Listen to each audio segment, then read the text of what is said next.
In this guide, I will be showing you guys how to fix Snapchat not sending snaps. Let's get started. First thing you want to do is check your internet connection. Make sure you have stable internet connection, or you can switch between network, Wi-Fi and cellular data. Next up, you can enable airplane mode. Then wait for a few seconds and disable it. This will refresh your network.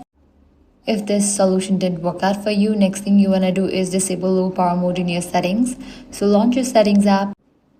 Go to battery, click on power mode. Here you're gonna find the option of low power mode, disable for that option. If you are still having issue, head back, go to general, click on iPhone storage. Make sure you have enough storage in your device. If not, you can delete or offload the unused apps. Lastly, check for app update, navigate to App Store or Play Store. Now go ahead and search for the app Snapchat.